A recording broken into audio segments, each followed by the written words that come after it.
whole thing, excuse us for being late. First of all, the one.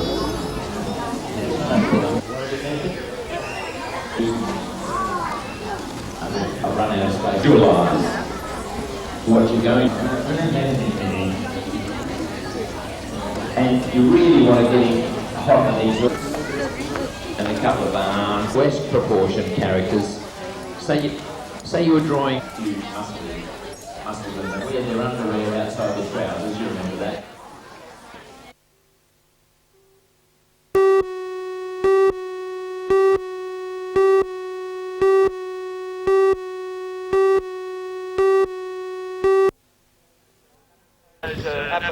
Thousands of men turned up for today's aggregate meeting of Northern District miners at Branxton. The miners' main task was to consider a decision by their colleagues at Wharf and Howth to return to work from the first shift on Wednesday. The move is designed to enable negotiations with the Coal Association to take place. The meeting endorsed the decision, and according to President of the Miners' Federation, John Maitland, the way is now clear for talks. He says they'll soon find out if the Coal Association is genuine about wanting to negotiate.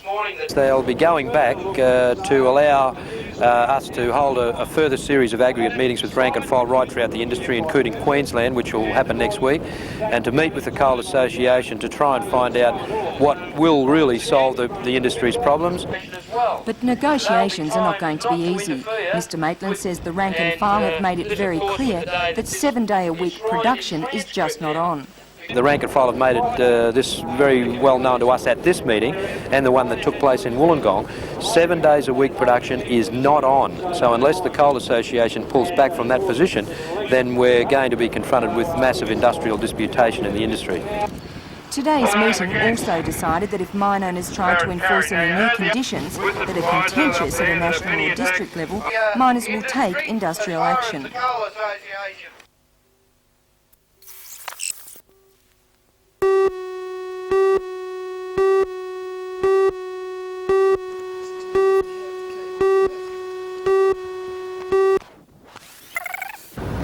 Figures released by State Police Minister George Pachulo show a drop in the state's crime rate of about 6% in the last half of 1987.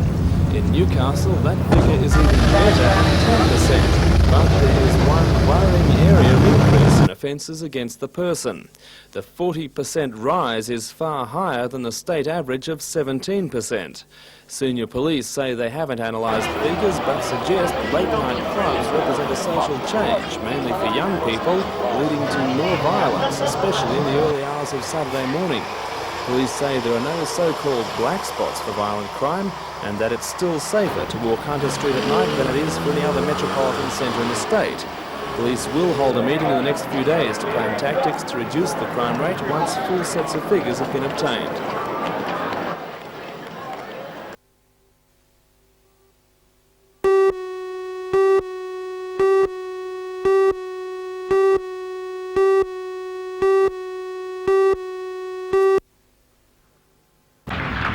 In a media statement issued this afternoon, the company's colliery superintendent, Alan Sykes, claimed the strike was in defiance of 2 orders by the local coal authority, which has instructed the men to return to work. The dispute began when the combined mining unions demanded that bonuses at Nooney and Wallara collieries be pooled and shared equally. The Australian Colliery Staff Association wants individual bonus payments at each operation to be maintained. According to Coal and Allied, the Coal Authority, Bob Cram, has already twice ruled in the Staff Association's favour, but the CMU has refused to accept the court's decision. Meanwhile, the Newcastle grain terminal remained out of operation as the Australian Workers' Union dispute enters its 2nd week. 75 workers at the terminal have been on strike over negotiations for the 4% second-tier wage rise. Agreements negotiated between the Grain Handling Authority and delegates of the union have been rejected 3 times by the rank and file. The men were ordered back to work yesterday by Mr Justice Sweeney of the State Industrial Commission. They've been ordered to meet as soon as practicable to vote on a return to work. But late today, the AWU had made no arrangements for a meeting before next Monday. And 24 workers at the Caltex oil terminal at Wickham will have the chance tomorrow to reapply for their jobs at the new company. Caltex has handed over the distribution of its fuel to a private contractor, the Linfox Group, and dismissed the workers as a result. It's believed some of the drivers and mechanics may take redundancy packages rather than start again with the new operation.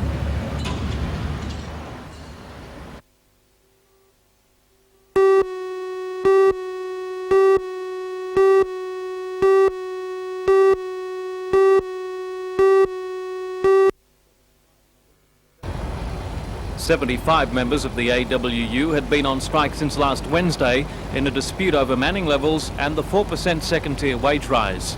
Their industrial action closed the terminal and forced the standing down of PSA workers and halted the loading of 20,000 tonnes of grain aboard the Grand Wood. This morning, the men met at Carrington and voted to return to work, as ordered by the State Industrial Commission last Tuesday. The men also agreed to continue negotiations through arbitration while abiding by the formulated dispute settling procedure. After the vote, a short meeting with Managing Director of the Grain Handling Authority, Vince Graham, saw the men start work at midday. Mr Graham was in Newcastle inspecting the terminal with fellow members of the Grain Handling Authority's board. And in other industrial news today, the 60-miler, the Wallara, has been diverted from its normal Catherine Hill Bay to Newcastle run. Because of a continuing strike at Coal and Allied's Catherine Hill Bay operations, the collier will be used to carry a 5,000-tonne cargo of coal from Port Kembla to Tasmania. Coal and Allied's 2 mines and a preparation plant at Catherine Hill Bay have been idle for 5 days over a workers' bonus dispute. The matter will be heard in the Coal Industry Tribunal in Sydney in the morning.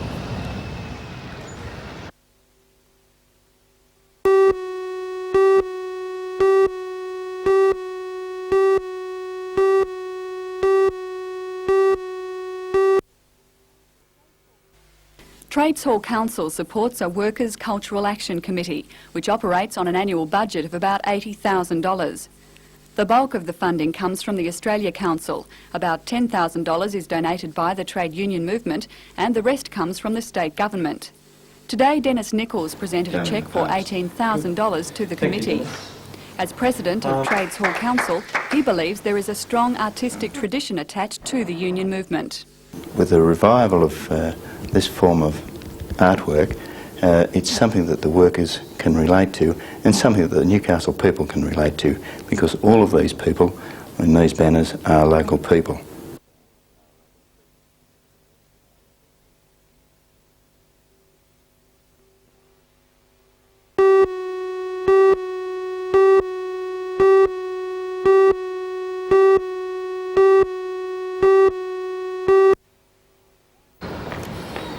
Ian Moore of Waratah West appeared in Newcastle Court yesterday, charged with the manslaughter of his de facto wife's baby. It's alleged Moore had an argument on Wednesday night with Karen Prigmore, a woman with whom he'd been sharing the house in Lenora Parade for 12 months. During the incident, he allegedly caused a fridge to fall, crushing the infant beneath. Moore attempted resuscitation on the girl before an ambulance arrived, transporting her to the Mater Hospital. She was pronounced dead at 2:45 yesterday morning. The victim's mother has 2 other children aged 2 and 3. None of the children were directly related to Moore. He will reappear in Newcastle Court on Tuesday.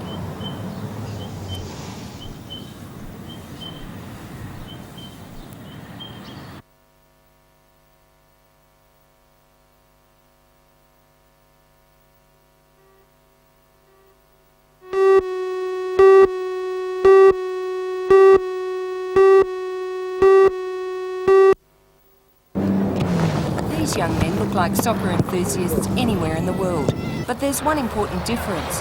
They are totally deaf.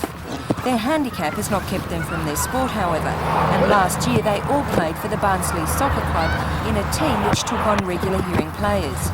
Their team did extremely well and came out second in the 4th Division competition. The men, 24-year-old Stuart Clayton of Maitland, 20-year-old Michael Goldsworthy of Katara and 21-year-old Stephen Burley of Charlestown, have now all been chosen for the Australian Deaf Soccer team, which is set to play in the 3rd Asian Pacific Games being held in Melbourne in the next few weeks. Their preparation will begin with a week of training at the Australian Institute of Sport, where the Australian team will come together for the first time. At the Asian Pacific Games, they'll pit themselves against teams from all over the world, including Japan, New Zealand and Korea. And if their team is placed either first or second, it will be off to the World Cup in New Zealand.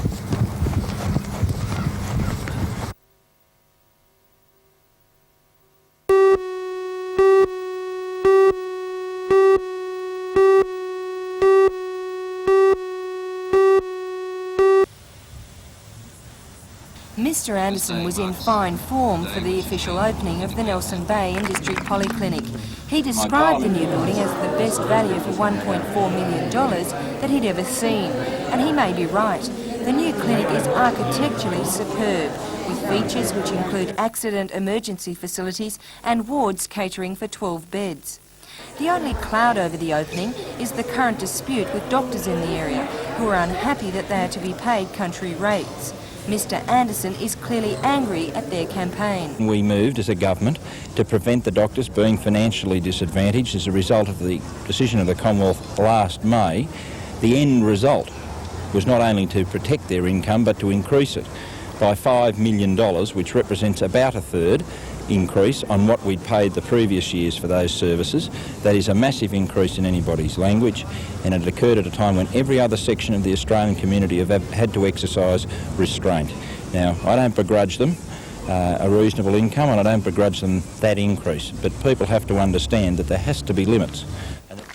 On the issue of Maitland Hospital, Mr Anderson said work will start in 1990.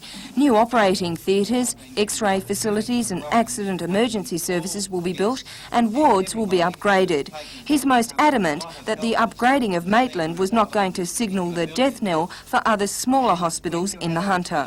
I have no proposals under consideration to close hospitals. I'm opening hospitals, as distinct from what's likely to happen if the opposition were in government, where they favour the private sector. And then you might see some hospital closures by them.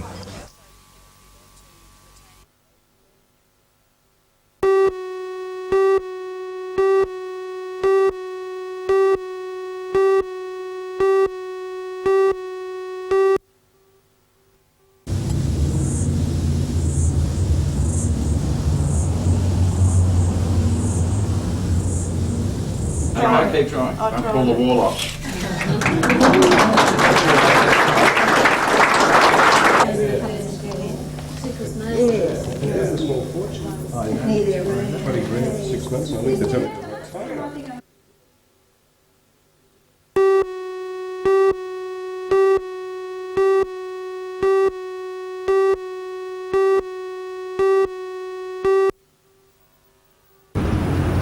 Shortland Esplanade is the scenic ocean road connecting Nobbies with Newcastle Beach.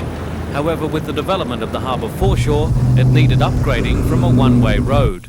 $870,000 has been spent widening and upgrading the road to take a lane of traffic each way, including cycleways and parking on the eastern side. Most of the money was provided by the federal government through the Bicentennial Road Development Program, with the actual road works being carried out by Newcastle City Council. Next week, the DMR will complete the road markings and it will be open to two-way traffic for the first time. However, concerns over safety have seen a 40km/h limit imposed on the stretch. Very, very dangerous. The only thing that makes this road dangerous at any time are speeding vehicles, and we will be rigorously enforcing the 40km speed limit.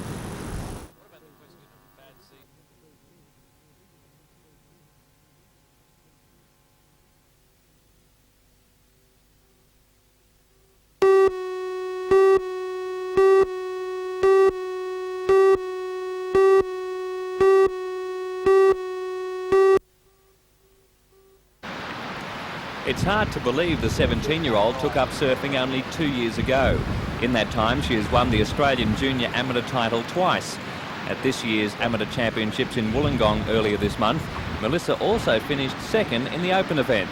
Although not planning to turn pro until after the 1990 World Amateur Championships, Melissa has already had a taste of top professional competition. Yeah, I went in surfers and I knocked two professional surfers out in the first heat, and then I got into the main event and got knocked out by Frida. So, the world champion, so that's okay to get knocked out by her, I suppose. Roy Lee, the owner of the Pacific Dream Surfboard Manufacturing Company, is Melissa's major sponsor and says the teenager has the talent and style to go all the way to the top. She gets a lot more vertical in her surfing than most other women do. At the present moment, women have a tendency to just ride the wave, but whereas Melissa actually attacks the wave and gets the board far more vertical, and hence in competition this will give her greater points. Is it that style that could take her on to the world #1 placing?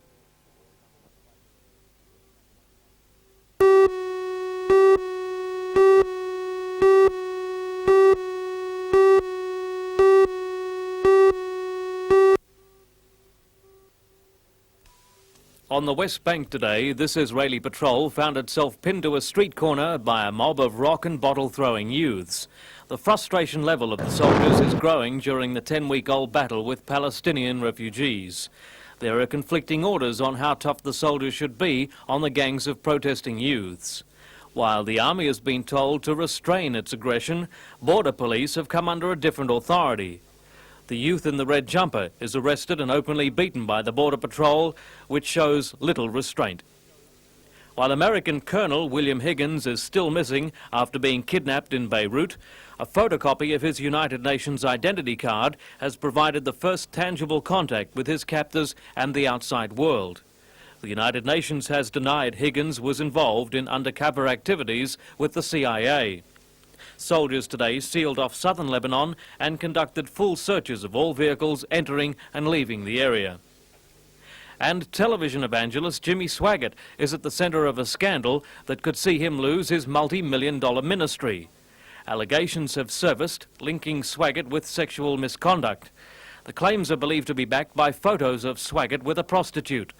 Ironically, it was Swaggart who led the campaign which saw Jim and Tammy Baker stripped of their PTL ministry over sex scandal allegations.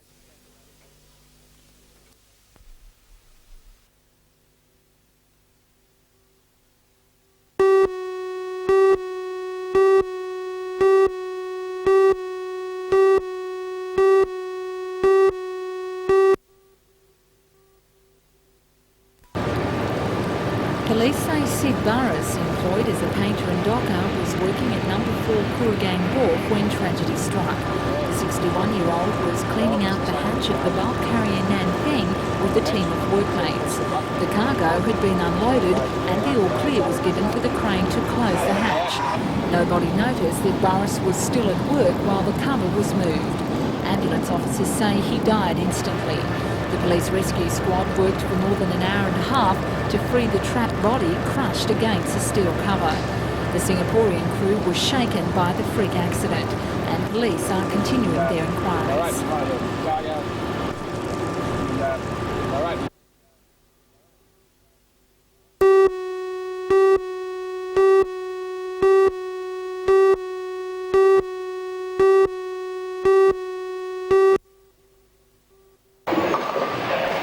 With $10,000 in prize money on offer, the tournament has attracted many of the best bowlers from New South Wales and Queensland.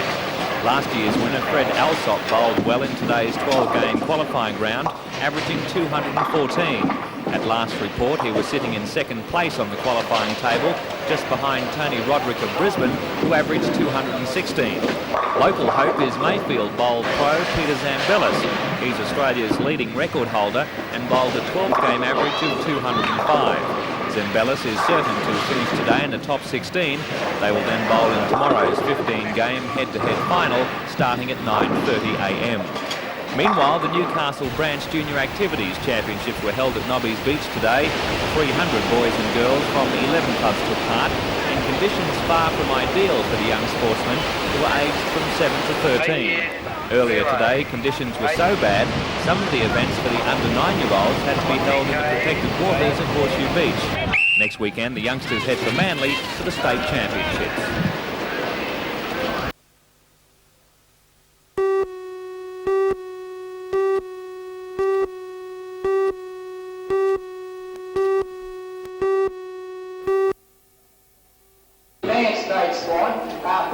its fourth year, the Equestrian Centre's auction is still something of a novelty among buyers more accustomed to private purchase of show jumping and eventing horses. But how could they resist 70 performance horses from across Australia under the hammer before an audience of about 500 people, many just watching one of the biggest single collections of Olympic standard horses in the country?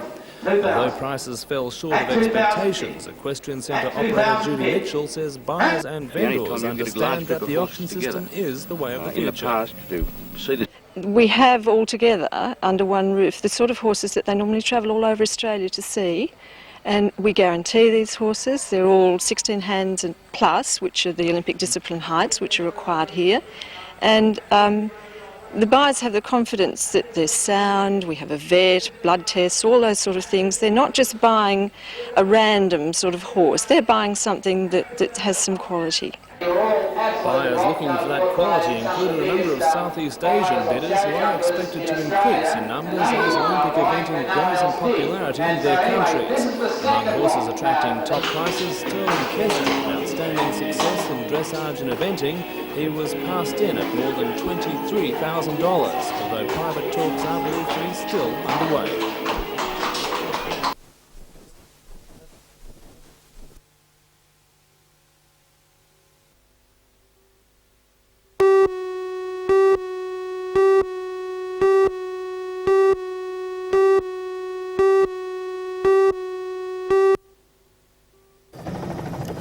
Around Lake Macquarie's Foreshore yesterday, people were armed with garbage bags, rakes and gloves, collecting rubbish and debris. This lot was so keen they left very little room for passengers.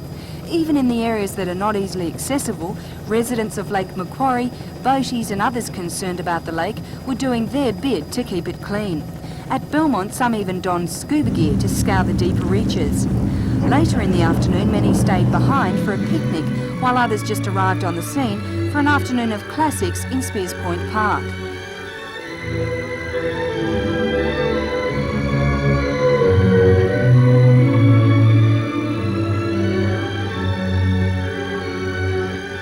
It was an afternoon for everyone, young, old and middle-aged, a time to be swept away by the wide diversity of classical music organised by the Lions Club.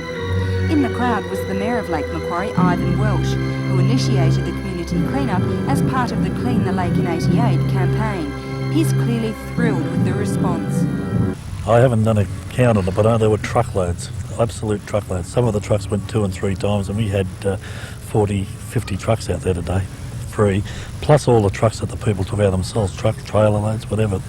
There was an hour-long queue at Redhead Tip, I believe, at one stage, which was fantastic. I haven't done a count on it, but there were truckloads, absolute truckloads.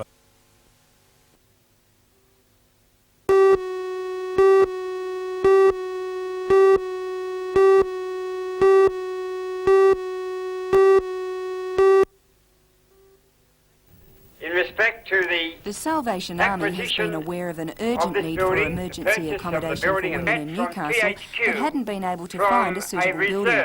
The former Glasgow Arms Hotel turned out to be just the ticket. It could be the first time the Australian Salvation Army has turned a hotel into a hostel. Captain Mavis Stevens says growing numbers of women over 16 years of age are looking for emergency shelter.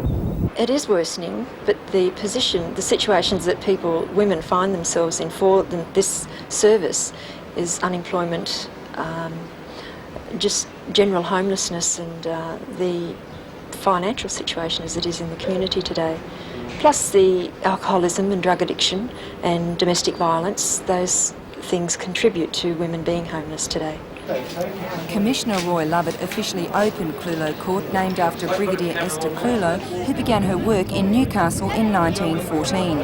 Purchase, refurbishment and furnishing the Glasgow Arms has cost almost $290,000, and all the money has been raised through the Red Shield appeal. The hostel opens its doors to those in need at the end of the week. Off you go. Come in. It's a party here. Everybody can book today.